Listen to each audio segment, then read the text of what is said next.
Good morning, ladies and gentlemen, and all honorable guests. Our session will be started at 11:10, so it's about like 2 minutes later. So just please wait a moment. Thank you.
Okay, let's start this session.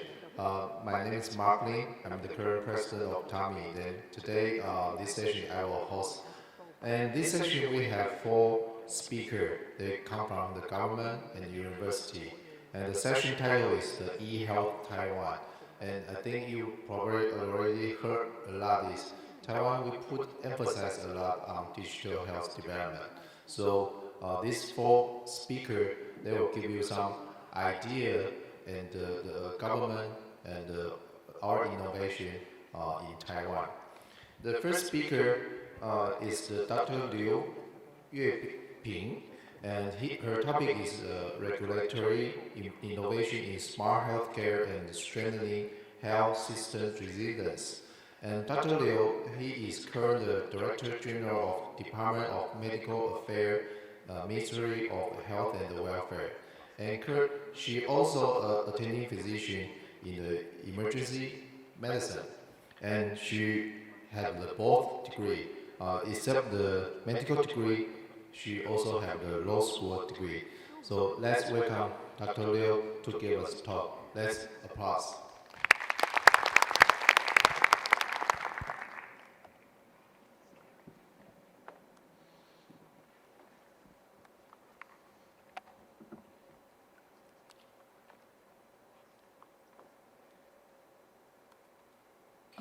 Good morning, distinguished guests, esteemed colleagues, and friends from all over the world. Thanks to Chairman's introduction. It makes a little bit nervous because you can hear my background. My background is from medical and also law. That's why standing in front here, I just want to share with you the Taiwan experience from the regulatory innovation in smart healthcare and strengthen healthcare system resilience. And to start, let me introduce the knowledge management pyramid: data, information, knowledge, and wisdom. In healthcare, raw data gains meaning only when transformed into information, organized into knowledge and applied wisely. This framework underpins Taiwan's strategy for smart healthcare ensuring that technology innovation is aligned with patient needs and evidence, what we call evidence-informed policy.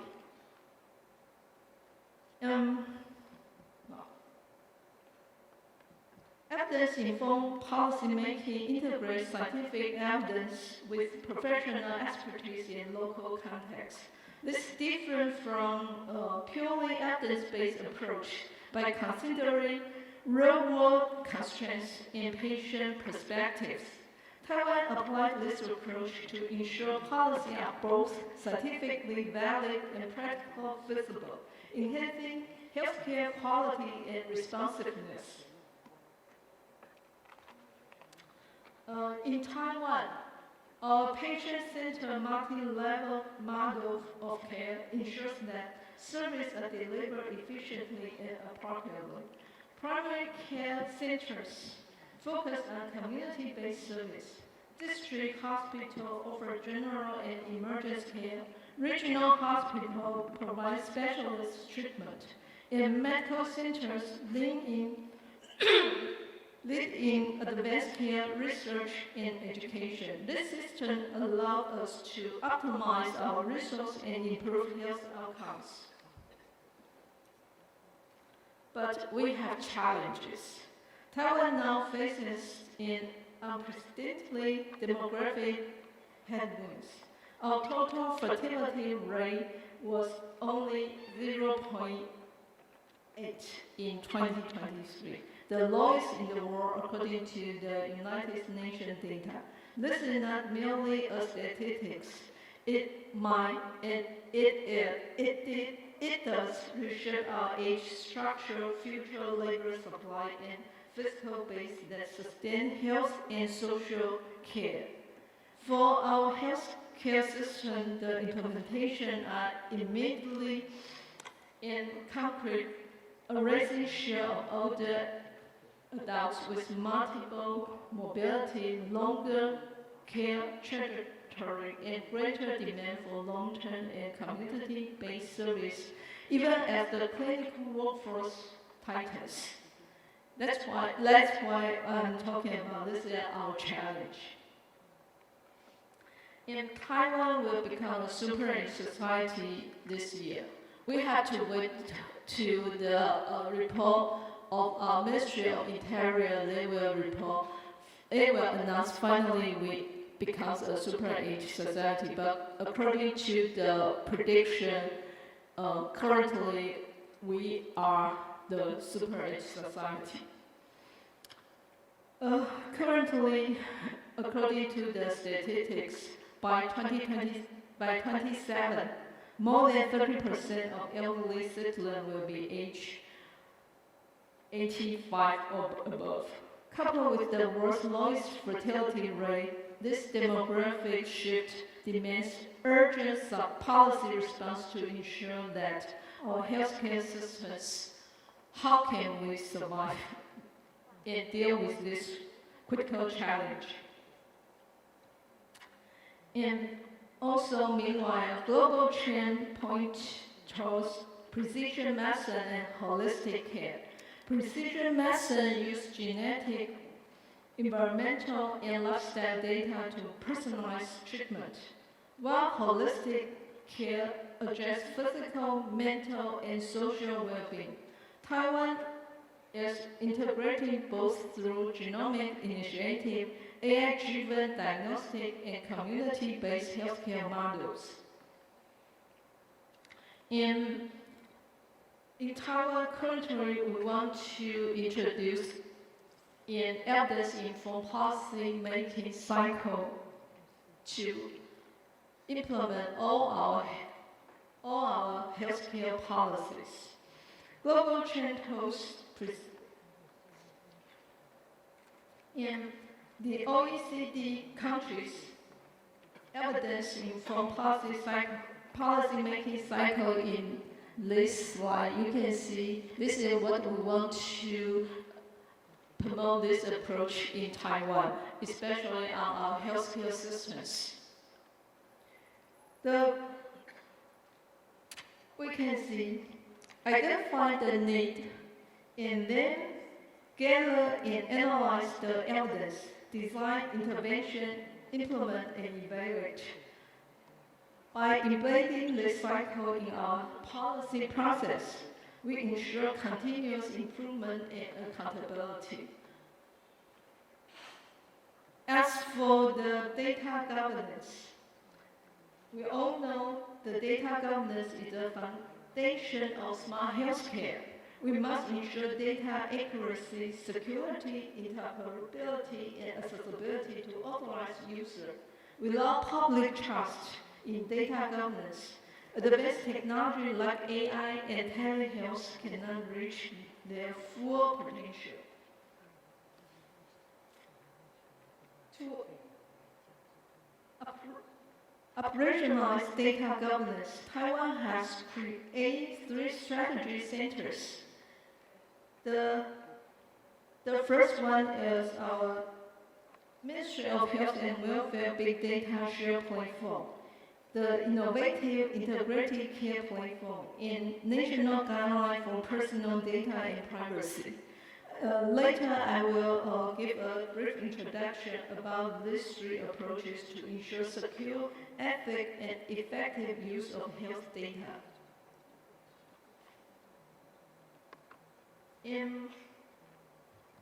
As for the data, the first one is what I just mentioned about the AI Implementation Center, AI Clinical AI Certification and Validation Center, and also AI Impact Research Center. These 3 centers are how we drive AI development in healthcare. Currently, we have these 3 centers to help us to implement those AI development. This is the big data share platform. You can see through this platform, under the file exchange data standards, we want to make every data in charge by healthcare, in charge by Ministry of Health and Welfare to let every hospital or industry can cooperate together to have data cleaning module, no-code AI module, data visualization module, model monitoring module, data import module, and data warehouse module. This is our big data share platform. And also, you can see we have another case talking about how our healthcare administration data platform. A lot of people knows about Taiwan National Health Insurance. This is the majority of our healthcare administration data comes from. And using this platform, a lot of research has come out using this data. And right now, we also have our special regulation on our national health insurance data. We want to make sure every data used in our healthcare administration can be follow GDPR's protocol.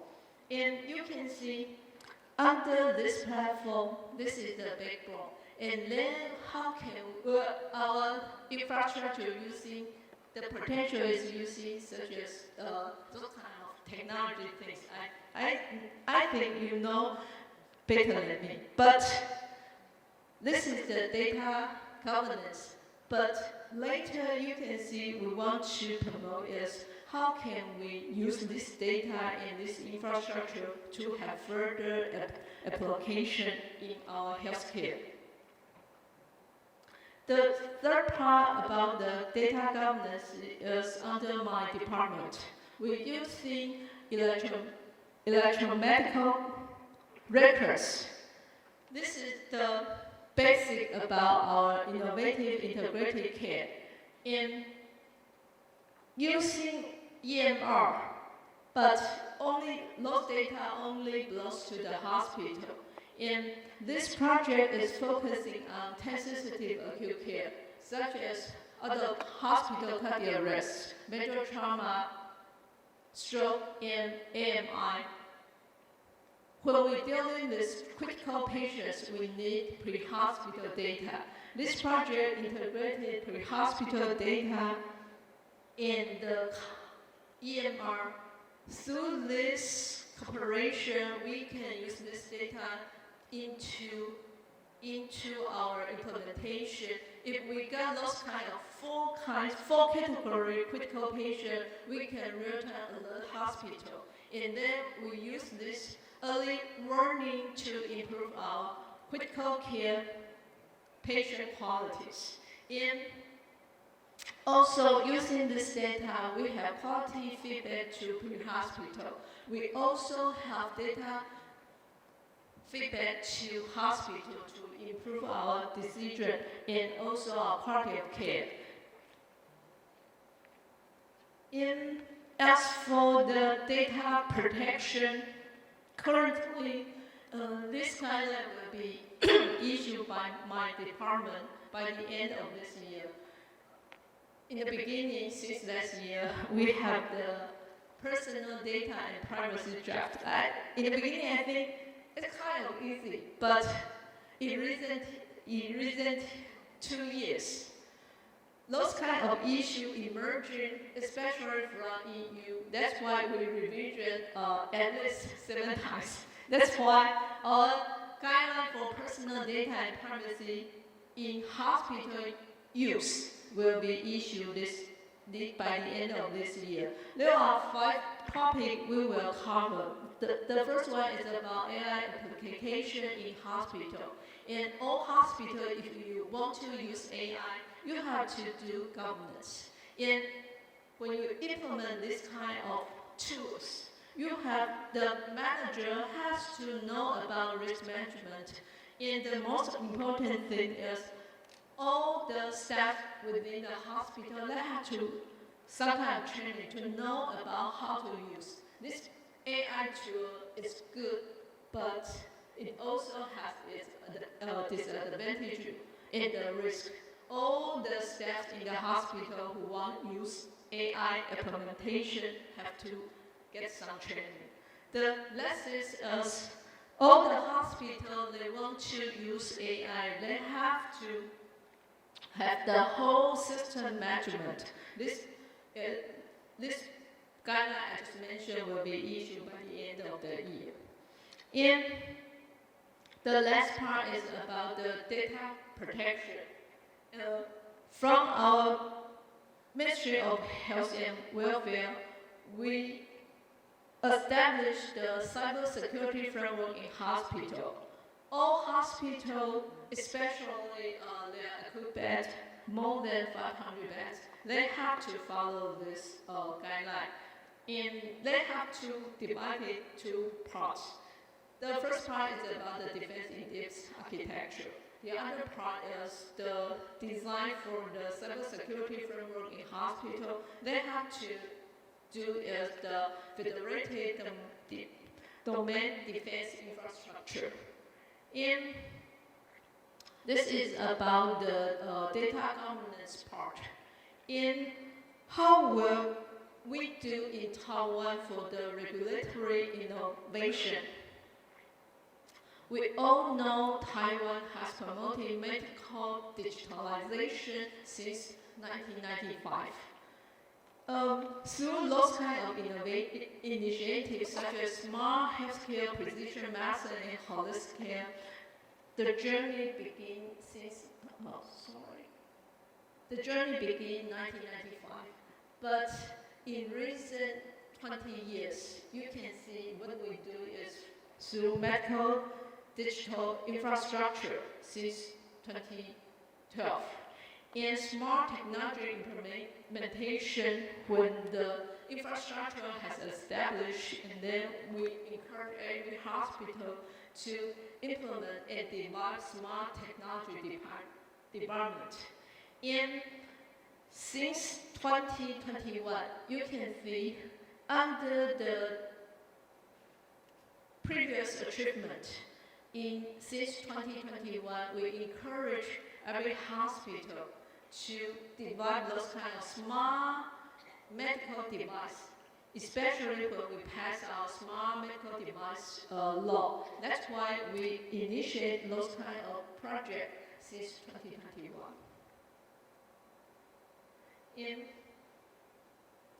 From the regulatory side, we know if we want to advance smart healthcare through data-driven initiative, we have to do regulatory reform and supportive policies. In Taiwan, such as, I know later there will be a speaker talk more about our NGS healthcare platform program. And also, we amendment telemedicine regulation. We loosen the regulation about telemedicine in Taiwan. And also, about our healthcare insurance, they have to reform to reimbursement for parallel review. This review will be for the industry activation. In the meantime, WHO highlights the core issue in applying AI to healthcare is the balance between data protection and sharing. That's why in Taiwan we apply this kind of recommendation. In the meanwhile, from our regulation side, we launched a guideline-first approach since last year, just like I mentioned. Through this approach, we discussed with a lot of hospital and expertise in encouraging to support AI governance in hospital. In the future outlook is a cross-sector strategy for driving healthcare system reform is very essential and important in Taiwan. Through government, healthcare sector, and industries collaboration, we can achieve a future-ready healthcare ecosystem. In smart healthcare and healthcare system resilience as actionable and scalable solutions, you can see through data-driven smart transformation, we can leverage smart technology to build a resilient healthcare system in Taiwan. This is what we want to solve. 4 major problems: reduce the unnecessary healthcare workforce waste, improve financial and operational efficiency, balance medical resource allocation, and the last one is integrate fragmented and cross-section resources. Because I only have 1 minute, and I know this is an international conference, and this picture is from footage. It's Beyond Beauty Taiwan from above. You can see Taiwan is a small but very beautiful country, and welcome to Taiwan. And hope we can share together about how can we use technology information to improve our healthcare system. Thank you.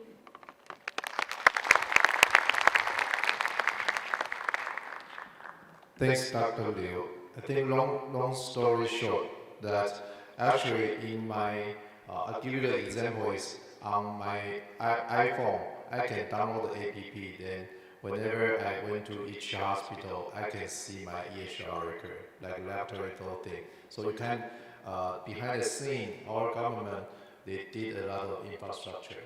Okay, so we accept a couple of questions. Is there anyone want to ask a question?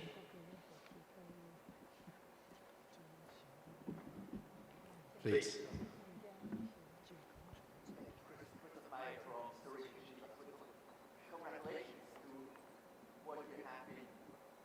Taiwan. At least in Switzerland, when you try to introduce new regulations, there is a lot of opposition, particularly from physicians. How did you overcome that in Taiwan? Was it just, no choice, you have to do it?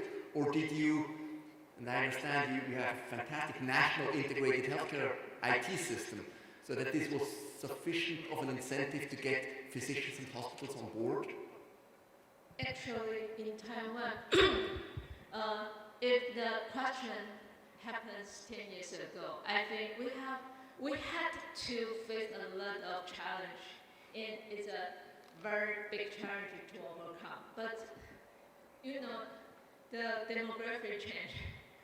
Every hospital, especially from the higher administration level, such as the superintendent, we all know that we are looking on human powers. If we do the same way 10 years, 20 years before, what we were facing is the quality of care must be done and lower than what we expected. That's why from the healthcare sectors, we know we have to change. We have to do the digital transformation very quickly, using new method, new tools, new information system, those kind of technology to solve the big, never issues and crises beforehand. Thank you. And thanks, Professor Christopher. I think probably all of you don't. The Professor Christopher, he's a reviewer for the Smart Hospital or for the International. There are only 5. Then Dr. Christopher is one of them. And I also want to say that recently in Taiwan we have several big projects, and our president, Dr. Lai, and he especially mentioned that Taiwan, we already did a lot of smart health thing. Then he think the Newsweek, the smart health ranker is the most important thing. We have to let all over the world know how Taiwan did. And also welcome Professor Christopher come to Taiwan. Thank you.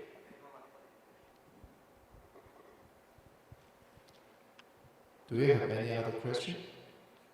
Okay, and thanks, Dr. Liu. Then in the end of the session, we will also have the Q&A. Okay, thank you.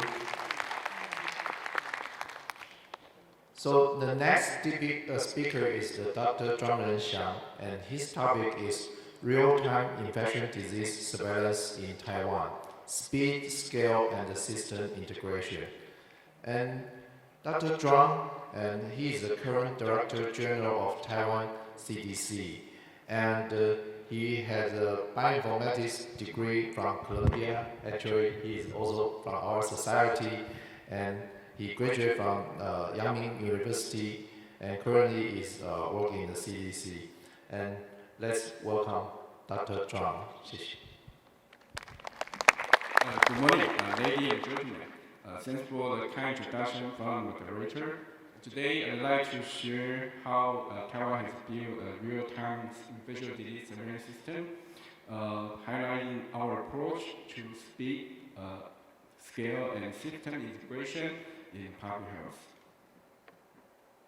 So, following the 2003 SARS outbreak in Taiwan, we recognize the critical importance of timely disease surveillance in preventing response delays and mitigating public health threats. In response, we established a comprehensive surveillance infrastructure that employs both the indicator-based and event-based methodology to monitor the disease pattern and detect emerging or emerging health threats. So our indicator-based surveillance system seamlessly integrates multiple data sources, including standardized case reports for notifiable disease, comprehensive laboratory surveillance network, and advanced joint surveillance capability. The right side is complementing this approach. Our event-based surveillance system focuses on capturing intelligence from diverse information sources, encompassing sentinel prediction report, traditional media surveillance, and social media analysis. Throughout the development and implementation of this surveillance system, we have prioritized the automation of data collection, analysis, and alert generation process. The strategy in emphasis on automation has significantly reduced our manual workload while enhancing efficiency and response capability. So we have achieved automation across key public health functions, data collection, integration, cleaning, analysis, visualization, and dissemination. So our data pipeline starts with the diverse input, such as case report, lab results, questionnaire, and hospital records. This feed into a centralized data warehouse through the ETL process and our server. So we produce the dashboards and reports that are shared via the email and open data portal. So in recent years, Taiwan has significantly advanced its capability in real-time surveillance or infectious disease. This development are scheduled in our 4E approach: electronic medical record for infectious disease reporting, electronic laboratory reporting of confirmed case through the lab test, and early warning system leveraging the syndromic surveillance approach to detect potential outbreak at early onset and event-based surveillance for checking the outbreak signal.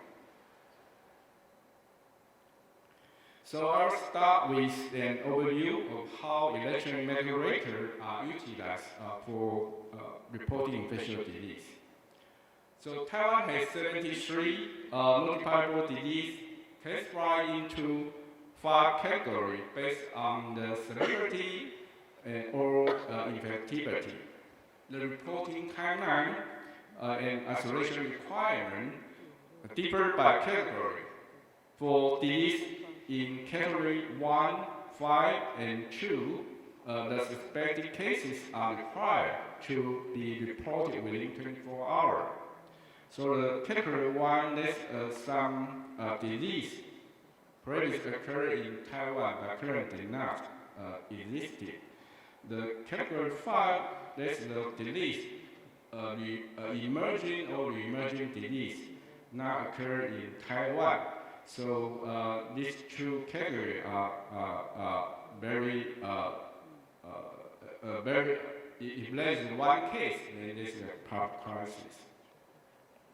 So for example, the healthcare provider can report suspected COVID-19 cases through the National Health Infectious Disease Reporting System and IDS through the various methods, including web-based platform, electronic medical record, NHI-VTN, or fax by May 2021. When lab diagnosis is necessary, specimens are sent to the designated laboratory, and results are reported via our system called LIMS, Laboratory Information Management System, via the web-based platform. So all this data are compiled in a centralized data warehouse, and where it is analyzed by our data scientists, and the insights are displayed on dashboard, so for real-time monitoring. So Taiwan began implementing automated infectious disease reporting via the EMR as early as 2014. The currently more than half of all infectious disease reports are submitted automatically through this system. The process initiates when doctor input patient details into the hospital information system, which then transmits the data into the infectious disease reporting application server for accuracy validation. This automation significantly lightens the workload for infection control step and cut down the reporting time from and cut down the reporting time from 9 to 4 minutes per case. By 2025, over 92 medical centers and regional hospitals has integrated EMR reporting into their operation. So in May 2021, Taiwan's COVID-19 situation escalated significantly as the domestic epidemic intensified. The sharp increase in case reports and testing demands created multiple bottlenecks. Hospital case reports became a backlog, and the specimen transportation and PCR testing time was extended. And laboratory test results experienced delay in being logged into the LIMS system. So this cascading delay ultimately impacts our case confirmation process. So during the COVID-19 pandemic, to mitigate the reporting delay caused by the surge in PCR testing and patient monitoring, we implemented a new procedure using the National Health Insurance card. And use the teleconsultation service. The HI card was instrumental in enabling automated reporting, facilitating rapid access by the CDC to test results, including PCR and rapid antigen tests, via data transfer from the National Health Insurance Administration. This enhanced our data flow significantly, accelerated the pace of COVID-19 case reporting and monitoring, with as many as 35,000 cases reported in a single day at the peak of the pandemic. So next, I will share the second E, electronic laboratory reporting of lab confirmed cases. To streamline manual process and accelerate the reporting of notifiable infectious disease, we have designed to automatically upload the lab results to the CDC Laboratory Information Management System using the HL7 file API with rolling code for batch reporting. And this ensures rapid and efficient data transfer, enhancing the speed and accuracy of reporting. This ongoing project focuses on improving the timeliness of lab results submission and the reporting of confirmed cases identified in the laboratory. Then, to track the pathogen activity more effectively, we have established another system called LOS, Laboratory Automated Reporting System. This system allows hospital laboratory to automatically submit positive diagnosis results every day. To ensure the data consistency, LOS uses the rolling code as the standard format for testing items, making it easier to integrate the data across hospitals. So by 2024, there are 70 hospitals joining this system, covering over 80% of Taiwan's counties and cities. On average, about 2,500 pilot cases are uploaded daily. This has greatly improved the speed and accuracy of our public health monitoring and response. And participating hospitals are recommended to report 9 bacteria and 12 viruses of public health significance to the LOS. These pathogens play a critical role in disease surveillance. Pathogens associated with the notifiable infectious disease are highlighted in yellow colors. So this slide presents the trend in respiratory pathogen detection from the 2023, utilizing the data from the LOS system. It displays the number of positive cases for key respiratory pathogens, such as influenza, RSV virus, adenovirus, and SARS-CoV-2, and so on. And next, I will share the third E, early warning system, based on syndromic surveillance. Since 2009, the syndromic surveillance using the HI CARES data has been operational, gathering data from healthcare facility. And this involves the uploading of the claim data, which is then transmitted to the Taiwan CDC for analysis. Covering over 99% of Taiwan's population, this system uses ICD code to monitor various syndromes, including influenza, enterovirus, and COVID-19. Data is collected daily from the ER outpatient and inpatient settings, enabling real-time disease monitoring. Since 2005, we also have collected ICD code from over 180 emergency departments nationwide for ERBs. The real-time outbreak and disease surveillance system, which was developed by the University of Pittsburgh, checks syndromes such as the influenza, virus, enterovirus, diarrhea, and conjunctivitis. This system enables near real-time monitoring, encompassing more than 88% of ERBs and maintaining the timeliness with 90% of data reported in less than 1 hour. So this slide emphasizes the potential of using ROS and national health insurance data on the COVID-19 with the left side the ERBs on the ROS system, and right side is to use the NHI data. The upper one is the outpatient and the ERBs. The lower one is the inpatient visits.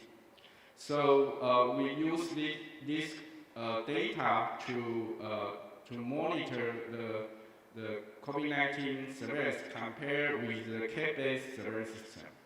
So this graph illustrates a trend in the ER outpatient ERBs and the hospitalization case for the COVID-19. The alignment of these three data points reveal a consistency pattern, demonstrating their effectiveness in tracking COVID-19 trends. So next, I will introduce the LES-E, event-based surveillance for the outbreak signal detection and tracking. The event-based surveillance monitors both domestic and international sources from the very different sources. This includes sentinel communication from the frontline physician and automatic correction of disease-related news using the web browsers and AI technology. We also have the 1922 infectious disease consultation hotline serve as critical sources, occasionally alerting us to suspected outbreak reported by citizens. Actually, the International Health Ministry website also provides essential resources for the fact-checking and information verification, and Taiwan also active participate in the International Health Regulation (HR), facilitating the epidemic intelligence exchange with the WHO and other internal partners. Recently, Taiwan CDC has partnered with the Canadian company Bruto, leveraging their analysis tool to automate risk assessment for news events and evaluate the likelihood of disease being imported to Taiwan. So we complement the internal data with the Bruto tools for global event monitoring and automatic risk assessment.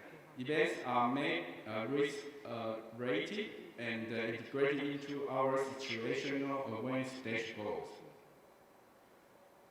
In partnership with the ASUS ALU Lab, we now leverage a large language model to summarize and translate international news on infectious disease, which we collect using the web browser.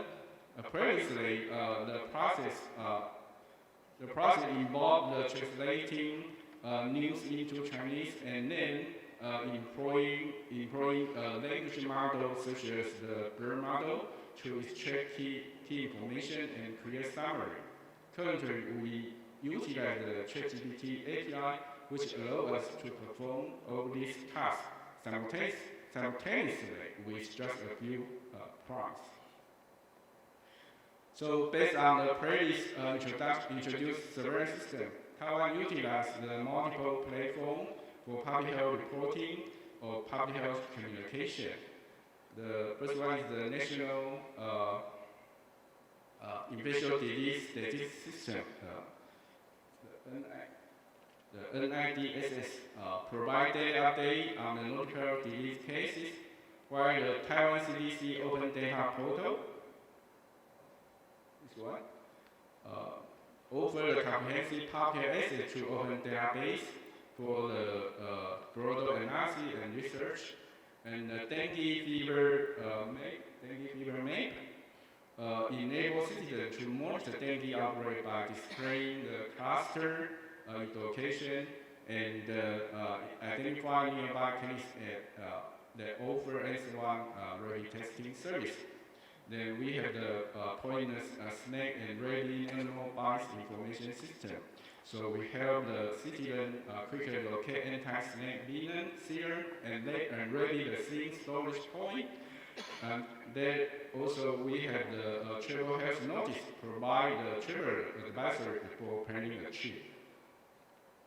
So our group forecast system uses ensemble machine learning on ER and outpatient influenza units data to protect influenza chain for weeks ahead. And this guide the vaccine campaign and search planning at national and local level. So we also develop a disease control barter, night trade that answer common public health questions. I don't have more time. So in conclusion, Taiwan's 4E achievement in real-time surveillance encompass electronic record for real-time reporting and election level reporting, early warning through syndromic surveillance, and event-based surveillance. So this system corrected demonstrate Taiwan's commitment to advancing global health security. So let's continue working together toward the health for all. So our goal is take beyond detection. We aim to predict and prevent. So we strive to build a proactive and resistant public health ecosystem. Prepare for any threat from the pandemic to environment hazards. Thank you.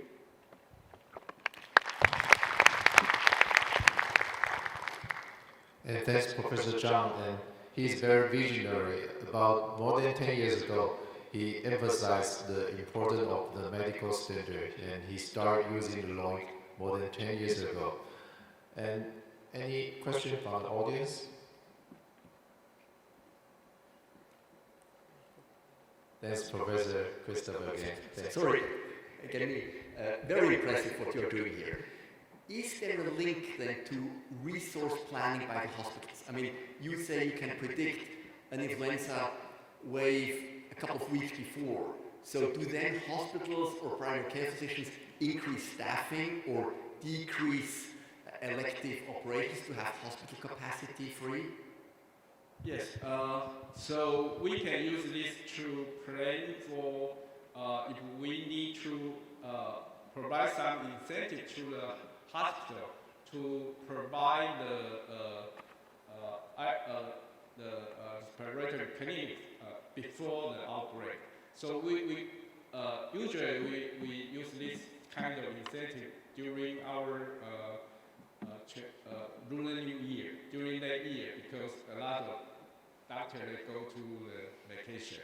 So we need to some incentive, provide such kind of incentive to let the hospital to pull more people and to serve this kind of search. Yeah.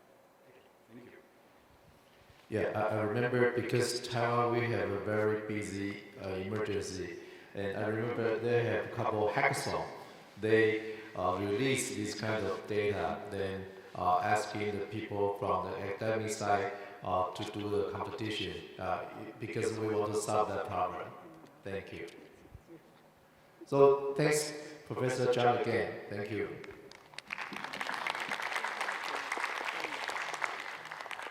Now we move to the third topic. It's from Professor Zhang Li, and his topic is Powering Precision Health, Taiwan's National Strategy for Next Generation Digital Platform. And Professor Li, he is the current consultant and the Chief Medical Information Officer of the Ministry of the Health and Welfare Taiwan. And Professor Li, he received his degree on medical National Taiwan University and also got his PhD on Harvard School of Public Health. And actually, right now he is conducting the next generation platform for the digital health Taiwan. So let's welcome Professor Li.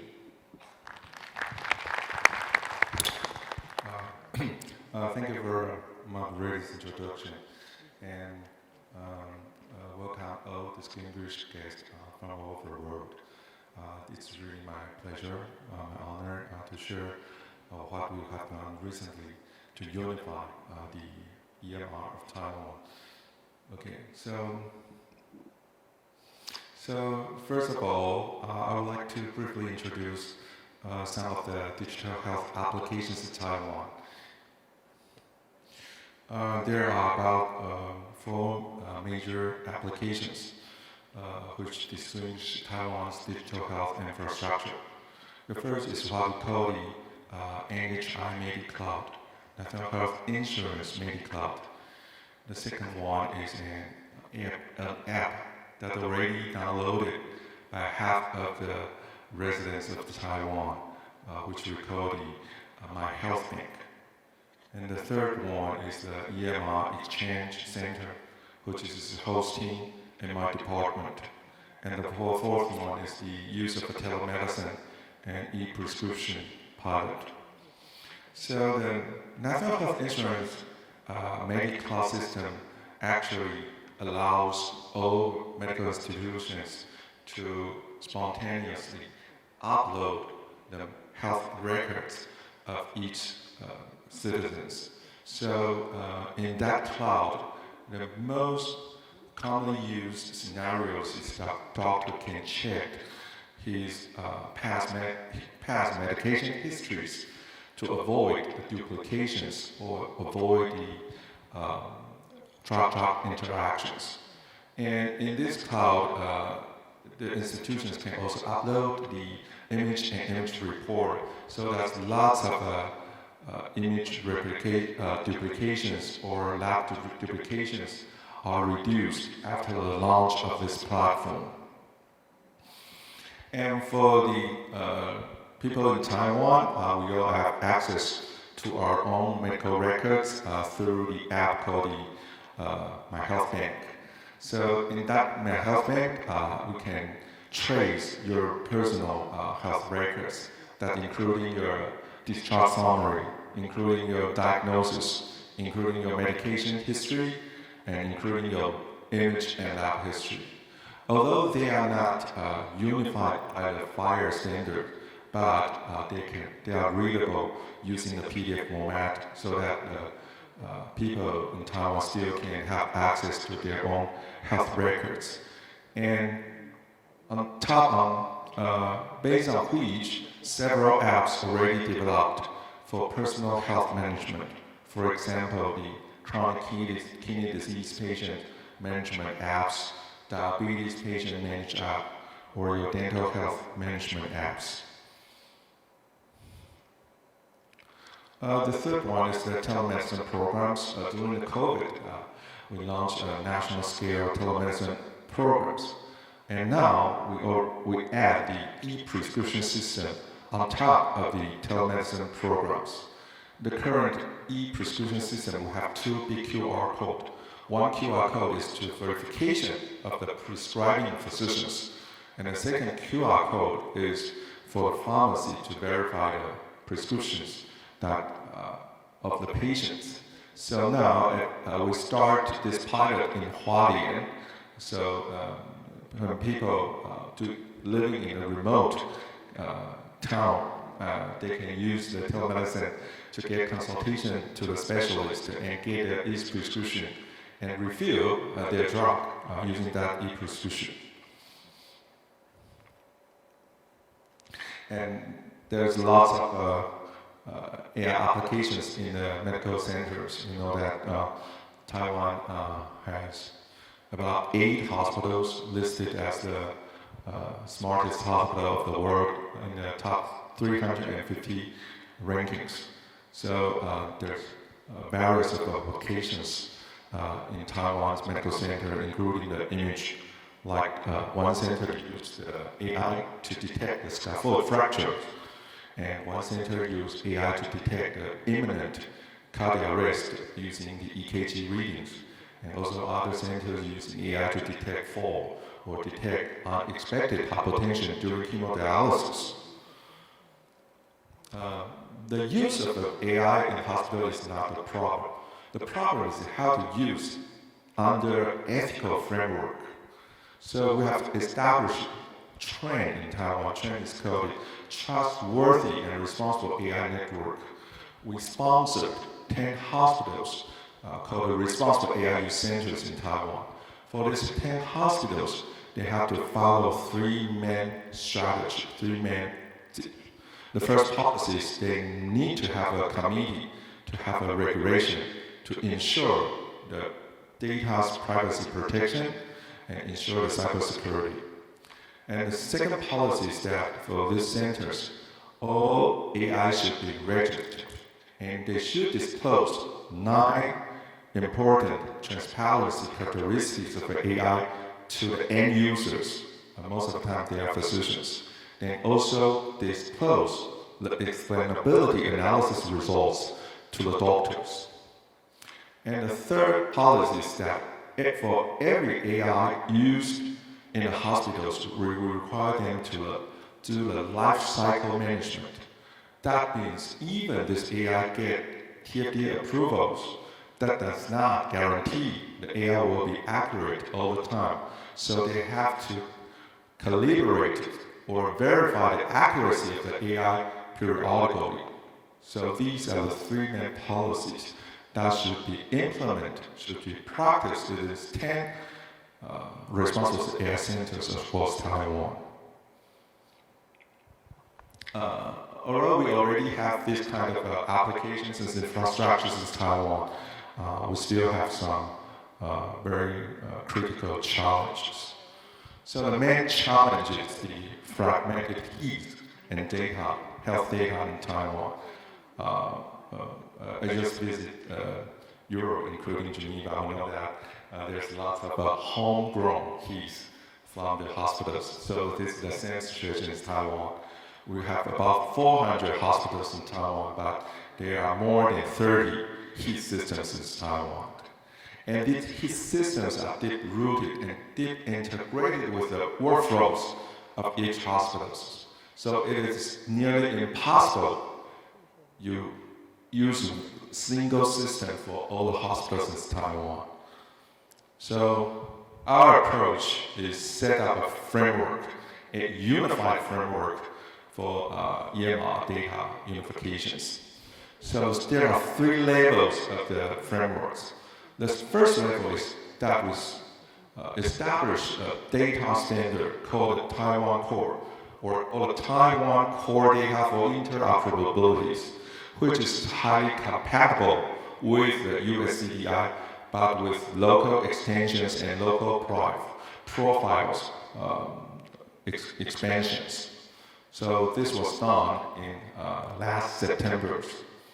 And for the second levels, we want that we use the file converter and file servers to make sure that the major university hospitals can use file to do the health data exchange. So with these levels, we can achieve the structural interoperability. We are not satisfied with only the structural interoperability. We want to achieve the semantic interoperability. So we introduced the low-ink Smooth City and RxNode. Low-ink already has been applied by Professor Zhuang, CDC 10 years ago, but that now has been universally adopted here in Taiwan. So now we want to adopt it universally here in Taiwan using the old Snowman City and also develop the ARC Snow systems in Taiwan. So this is the Taiwan Core version 1.0. We have 20 categories and 109 variables that already announced the IG. So now every vendors, every IT department of the hospitals can use this IG to do their data transformations. And a IG is not sufficient, so we developed a pipeline. This pipeline is used for EHR exchange between hospitals. So this pipeline is like this. So the first step is you have to do the format mapping of your original database, original keys. And the second step is to do the file conversion. And third stage is called the file data storage into the file servers.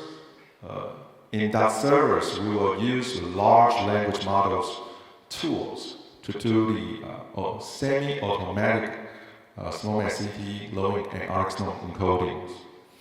And then the file format can be validated by a tool called Inferno. And we can, and here the data can be transferred to the EC, electronic medical record centers, and we can also do the data visualizations. So let's introduce the tools and the strategies we already developed step by step. So for the first two steps, we already developed a standardized CSV data sheet for each hospitals. So each hospitals now can map their data to the standardized CSV sheet, and also we develop the original file converter that is compatible to the Taiwan core here in Taiwan. So they can further convert this CSV data using the file converter to the JSON data. And the second stage is after the data conversion to the file format, you can store in the file servers. So in this file servers, we also use large language model-based tools to do the automatic extraction and coding. The majority of the coding comes from the Snowman CD, and the other loading are ICD and NHR codes. So to ensure that these large language models do not create the hallucinations or other bias and errors, we use the human-in-the-loop approaches. So for these tools, this is the discharge summaries. The large language model tools will automatically coding each code, and the staff coders have to verify. So finally, there will be a professional staff coders to verify the codings. So this tool will only greatly increase the efficiency, but they do not do the coding automatically, so that we can prevent the hallucination problems of the LLM. And at this stage, we can use the Taiwan core to do the secondary format. For example, we can use the international patient summary format to reformat the data and let the doctor or let the patient can read their own health records. So we have created a My Health portal, which is a PC version of My Health Bank, so that the doctors, when they need to see the patient's past histories from various hospitals, they can use these systems to summarize all the data in front of its computers. And this data also goes to the EC, electronic medical record exchange centers of the MOHWs. So where EC is a trusted network, actually it uses the VPN internet that connected 400 hospitals across Taiwan.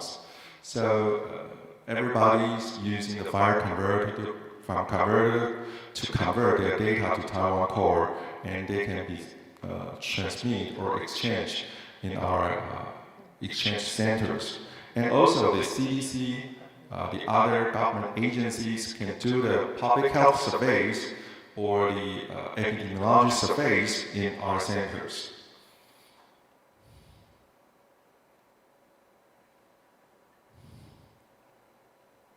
So to make sure that this pipeline can succeed, we select 3 hospitals as the piloting hospitals.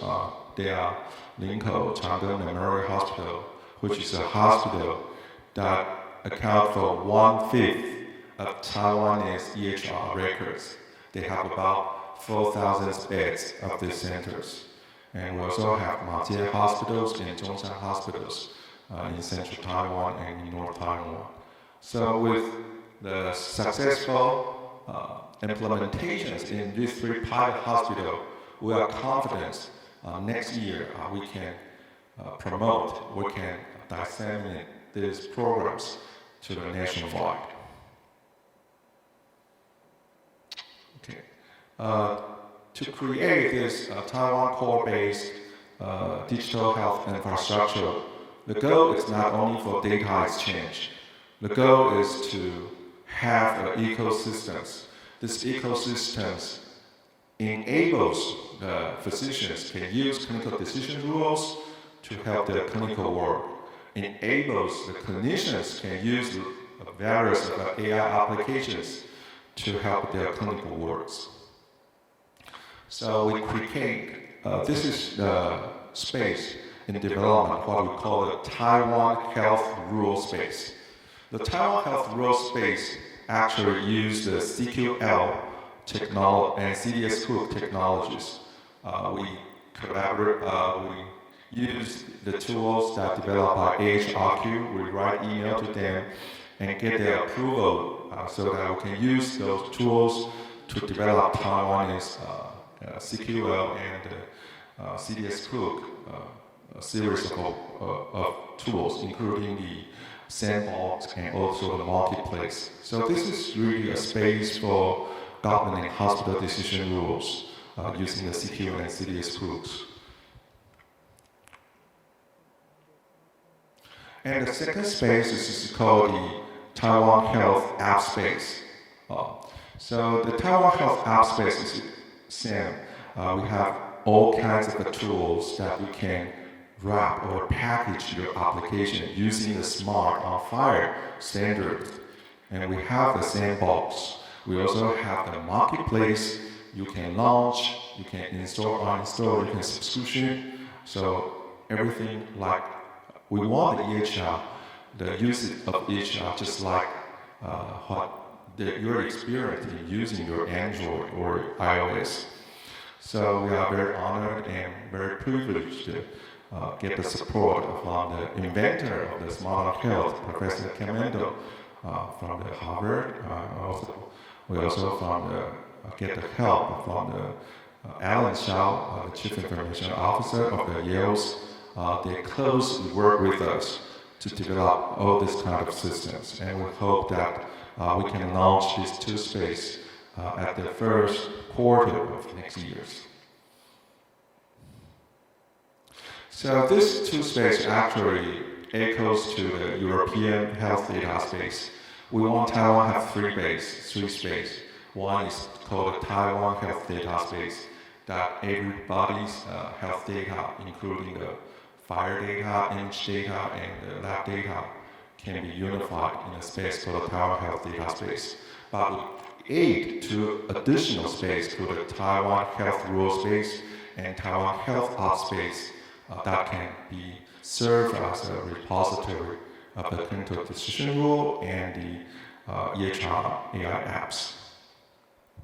So all this information we have been put together in a website called the Taiwan Healthcare Information Standard Platforms. So you can find everything about the tools we developed, the education videos and sandbox and the verification tools in this website. It's currently only in Mandarin versions, but we will launch the English versions at the end of these years. So this will be the last slide. So our approach to develop the digital health in Taiwan have 3 levels.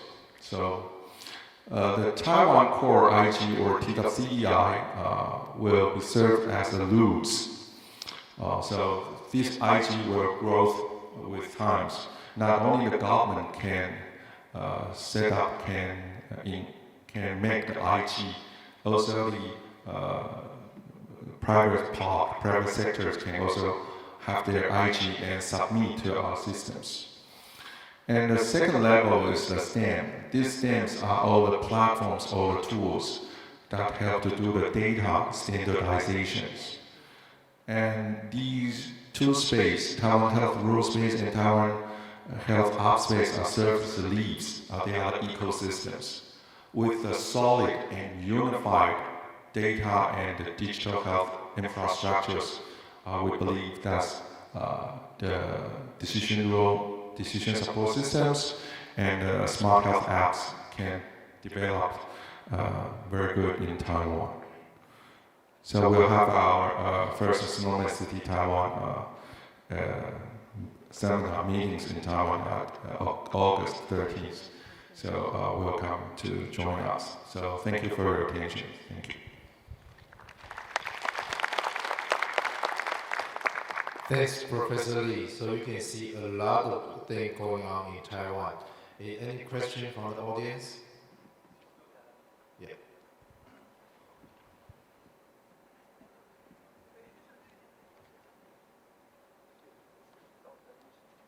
Patrick Weber from Switzerland. Thank you very much for your presentation. I was wondering, where are the nursing data in your system? Currently, the nursing data are independent from the systems because most of the nursing data, except for the vital signs, they are recording using the text. And this text actually is not fully standardized English. They combine with Chinese abbreviations and English.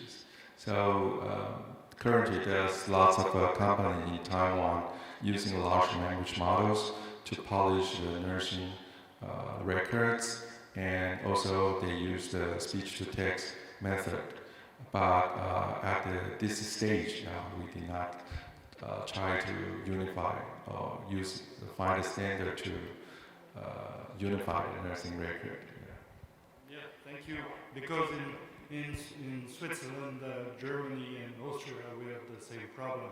And some classification is used, like the LEP, which is used in more than 1,000 hospitals, and that allows to link all the data with SNOMED and the fire access, and give to the management of the hospital the complete picture of the patient situation. Thank you for letting me know this. Please. Yeah. Thank you. That was very impressive. My name is Diana from Indonesia. I would like to ask several questions. The first is that I saw that Taiwan has many homegrown systems, especially electronic medical record or electronic health record, which we can assume that they have their own clinical data formats, right? And then you're moving towards scale-up FHIR interoperability. So the first question is, how do you plan to encourage the hospitals to adopt FHIR? Because it will require lots of resources, right, to transition the system, etc.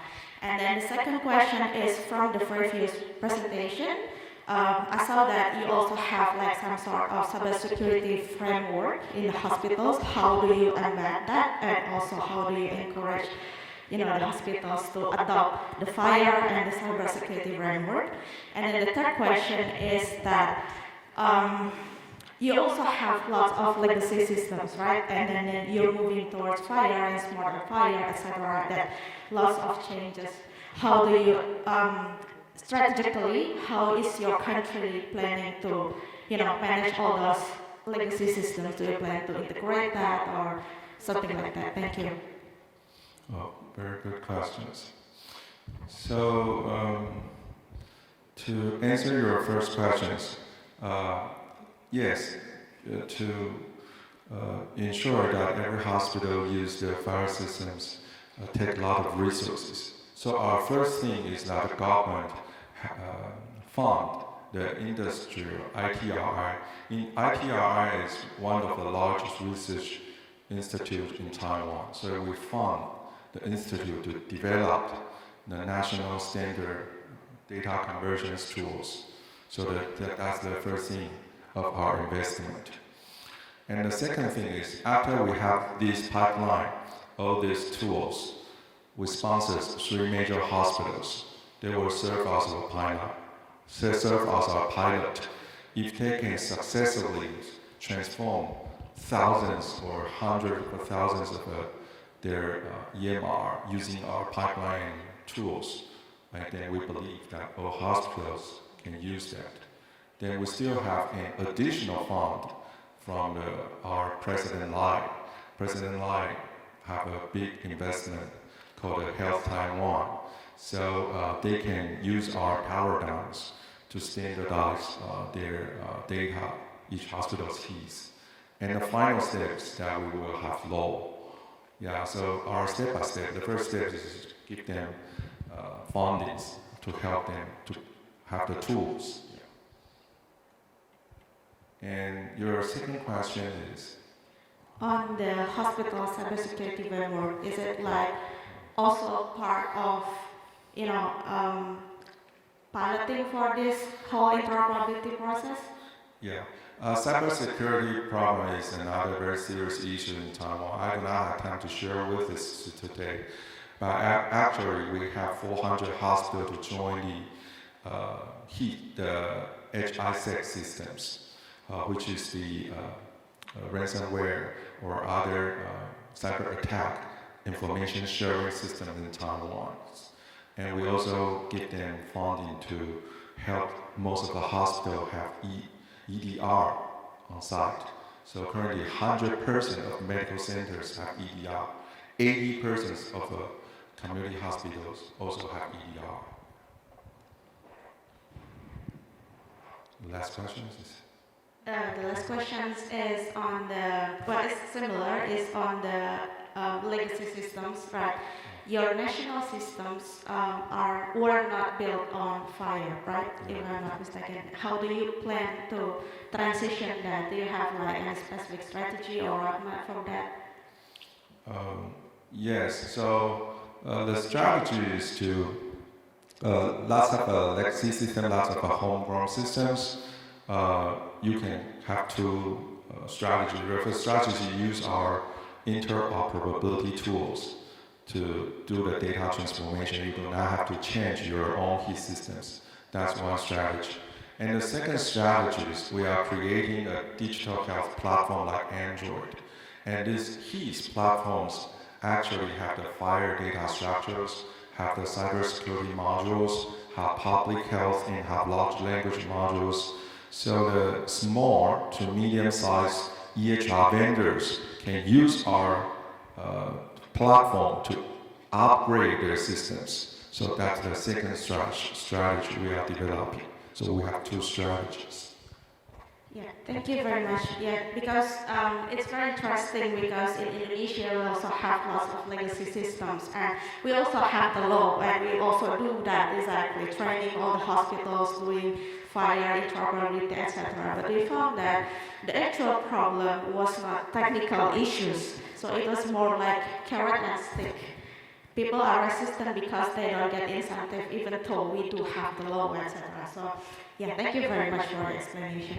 Okay, thanks a lot. And later we will also have a group discussion after all. And thanks, Professor Lee.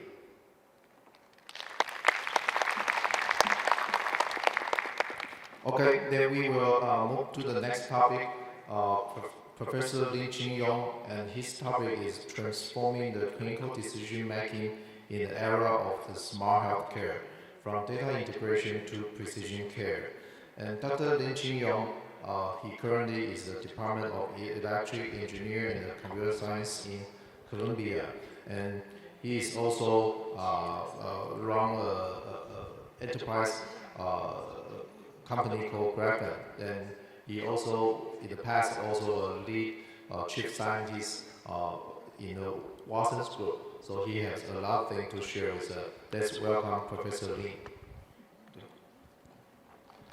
Okay. Hi, thank you very much. And it's my pleasure and my honor here to talk about our work on the decision making. And yeah, so this was interesting. So last year there were only 2 Taiwanese were invited to a Major League baseball game to throw the first pitch. I believe you all know who the other guy is. And whatever. And yeah, we actually went to the National League Championship. We played better than his. They are the American League last place. So that's for fun. But so thank you for Mark to introduce me. And then I'm mainly my day job is the CEO of the Graphic Group. Graphic Group we actually have a few areas: finance, medical, and agent robotics. We are actually in New York, so my talk is not only for Taiwan, but also all over the world. We are in New York, and our headquarters is actually in 5th Avenue and 42nd Street. We also have companies in Taipei, Tokyo, Singapore. Singapore actually covers Indonesia and Malaysia, and then also in Beijing and Hong Kong. So we actually built the platform for similar to the human brain. So as Mark introduced me, that I was a chief scientist in IBM. So we actually built this type of brain for years. I left IBM in 2017 and to form our company. Okay, so someone actually mentioned we are the #1 AI companies in the world. So, and this was actually we are one of the leading companies actually in New York. So we have the largest boost in 2023. Okay, so our work in the medical domain mainly cover 2 areas. So one is for drug design. So drug design, this one I will shortly introduce that, and today I will talk more on our health area. So we actually built up our medical platform based on the human brains type of foundation, and then we actually created a lot of work based on atom relationship to build a AI, it's called Graphene Atom platform, and use that to support our medical area. So in the drug design area, we actually could speed up the drug design. Like previously, you probably need about 7-8 years work. In a pharmaceutical company, we actually can do that in like 1 to 2 weeks. And the performance has been so far very, very good, close to perfect in our drug designs. And then the cost is actually much cheaper. We actually counted that. You actually get up to like 1,000 times cheaper compared to the traditional cost. So in the drug area, we actually have many drugs in the pipeline, including OA drug, fibrosis drug, TNBC, pancreatic cancer, NCLC, AML, several drugs actually in our pipeline there. And so our focus has been like either first-in-class or best-in-class in unmet need for popular disease, or like first-in-class drugs for worldwide rare disease.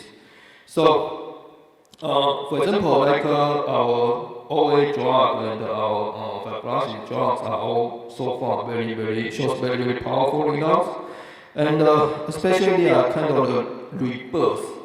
You actually can regenerate like the soft bone areas in the knees, and also for the fibrosis, they actually have been showing like the rebirth fix the issue. So it's kind of not like the current OA drugs are basically only try to like help you to anti-inflammation or like to help you to be less painful, but we actually the real drug can recover it. So we expect that this actually will be very powerful, can help hundreds, millions of people in the world. And for rare disease, we are actually working for many organizations in the world, try to help them to design new drugs to help people with very rare diseases. So these are actually some of our collaborations. Okay. So today I mostly should talk about the medical decisions area. So that's why let me introduce how we use AI for this purpose. So for this one, our foundation is called the Graphene Core. So the Graphene Core has been the one that try to be able to do the things similar to the human brain do. And the reason why we are called Graphene is that we actually build all the things based on graph, because human brain is actually a graph. So we are building this platform, the full brain AI platform. So to build this platform to have all kinds of capability of the human, like a human brain, so including the perception, understanding, knowing, inspiration, learning, strategy, personality, emotions, and the memories. All the functions are of the human brain. We actually been building it like almost 20 years. And so we actually can see the evolution of artificial intelligence. So right now, artificial intelligence that started from the work that WECS people do, started in about 1960s to 1980s, and has been working towards that in probably by 2030, we should be able to see the AI brains will have a full function of the human brain.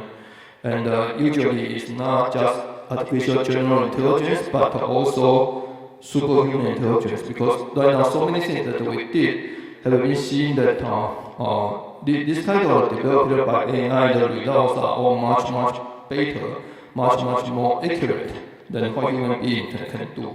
So these are the things that are really impacting the whole world. Okay. We actually Graphene making the AI consciousness. So we are actually making the AI to have the capability and the way it sees the world, it hears the world, interacts with the world to be similar to a human being. And this was just some interesting video that I took when our AI conversation with our colleague.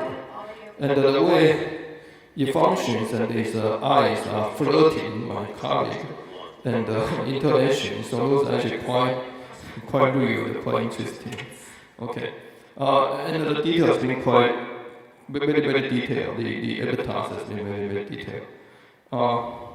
So we are actually also making the AI's personality. So you will not work with like the one AI thing up in the cloud, but you actually will be working with hundreds, thousands or hundreds of thousands in the future, or millions, or even more different type of AI, either as avatar or robots, that they will have a different personality, different way of the interact with you, and different memories for what they do. I mean, this is actually very close. Okay, so we actually have been working on this since 2017. So it's been a long time to do this. Then how do we apply in the real domain in healthcare, right? So of course that the force is that we know this is always a crisis about I mean everywhere in the world that maybe except India.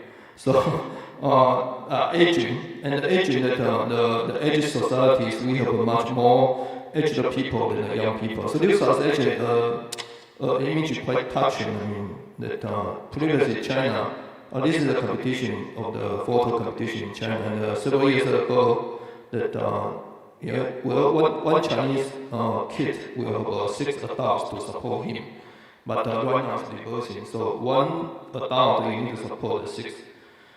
Your parents and your parents' parents, so you need to support 6 older people. So how can this happen? Right? So there's no solution. So unless you really develop the AIs and the robots to do the job, it's very difficult for the human societies to live as what we have now. So we have several different applications.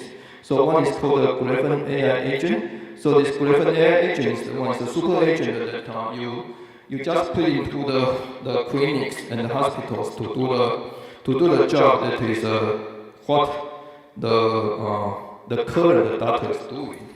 So like this is just a simple video Mark's video about that how the humans how the doctors actually are seeing that, and right now we actually created a system that we actually do the job for the doctor, that you can listen to what the doctor is saying to the patient, and he actually will type in, put all the information into the system. Then the doctors, very soon the doctors do not need to do those kind of typing, and they actually can comprehend what's going on by a doctor. So that is one for the current for the current usage, the current way that the hospitals are operating. And then we are actually creating this, we call it IMA. So IMA is actually the one that more or less maybe in the future, you can work for the doctor or you can do significant job for doctors. So this is a multi-agent diagnosis system. The idea is that we can actually use not only one AI, but use all the AI systems in the world, and to then discuss together to come up with the best solutions. And so this is an example. It can do the easy cases, and it can also do these very complicated cases, right?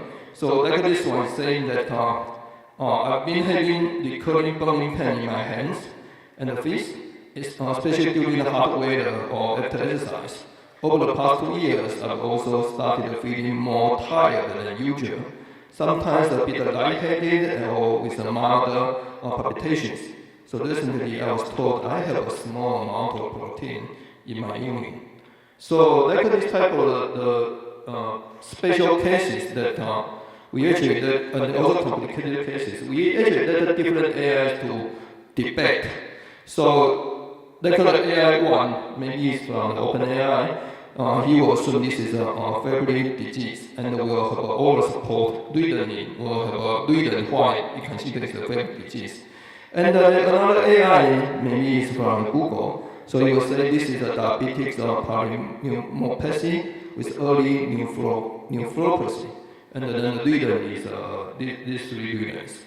And then we actually have different judges to judge how these people they are debating, and then we'll summarize their scores, like how clear they are, how trustworthy those kinds of arguments are, and then summarize their work, and we actually have 3 judges from the other 3 AIs.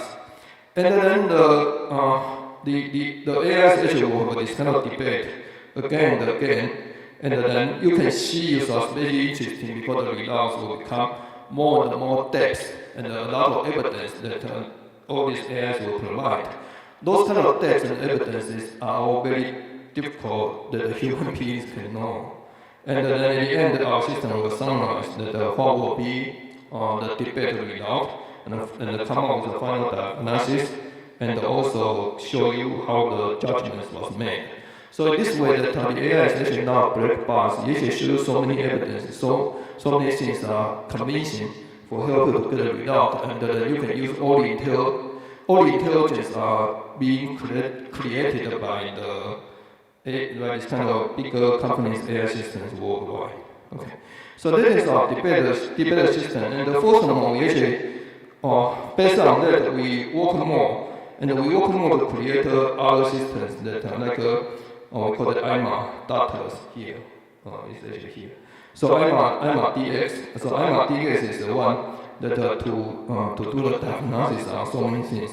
And other than that, we also have other things like the scientists that do the scientists work. They are scientists themselves and to help with the translational medicine. Then the drug design part that we have that, and then other things like telehealth. Those are actually also another applications there. So for example, the IMA DX, that they will actually consider all aspects of the patient history, and then consider the symptoms, a lot of symptoms histories, Also multi-languages, for example, English, Chinese, Japanese, and etc. So for our system, we actually have many agents to do the job. So for example, it's kind of we actually have 9 different type of agents, and some agents deal with the diagnostic workflow or deal with the reasoning agent with medical insight or diagnostic phenotype maker or temporal coherent auditor or the integrated agents and etc. So there are actually 9 different type of agents here and the 3 layers in the system to come out with the work deeper. So there are symptom differentiation, causal reasoning, audit, and validations. And a lot of it's kind of every disease usually can have a lot of agents to work on the diagnosis together. And then so far, we actually compared it because that Microsoft about 2 months ago they announced their system to deal with complicated cases that are about 10 times better than human being. So than the expert doctors for those kind of complicated cases. And after we developed that, we actually compare with Microsoft's system that on the same diseases they do. That right now we actually, I think Microsoft did about 85%. I think it's here. Sorry, it's a little bit covered.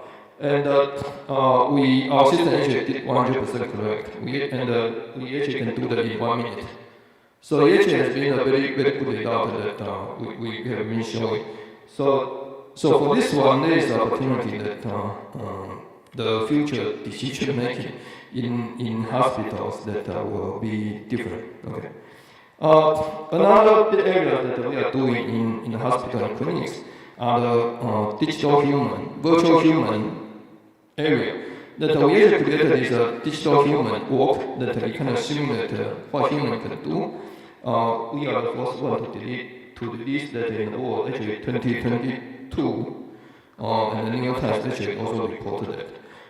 We actually, for this one, we actually have many different virtual human, and the virtual human in different kiosks, including the hologram. You actually can do the things that to be a medical assistant. We actually have that deployed in US and Taiwan. You actually do the clinical discussions. You can ask them for some kind of suggestions and products, and also make an appointment. Those kind of supporting people to work. And also another one is to share with the work of the nurse. So that goes a lot of health instruction, family meeting, exercise instruction, and etc. We actually deployed it in hospitals in Taiwan for more than 1.5 years in production use. And it was told that it kind of worked about 60% of the nurse workload. So it can help a lot. Okay. And this is one of these. This is actually the marks or hologram avatar. Okay. Then our next project we are doing is robotics. We are actually not only created the virtual human, we are actually creating the real robot. So a real robot will be available by the end of the year.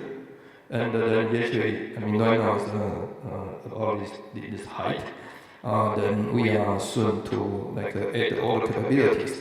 I'm not sure whether by the end of the year we can start to make it do the nurse job. I mean, it depends. So, but we do have a lot of applications for our virtual human, all kinds of interaction already. So we'll see how far we can move in this health area. Okay. So I mean that we are advancing still with AI for the mankind. I think this is actually our mission and our goal. Okay. So I think that maybe open for questions. Thanks, Professor Lin. Then we accept one question.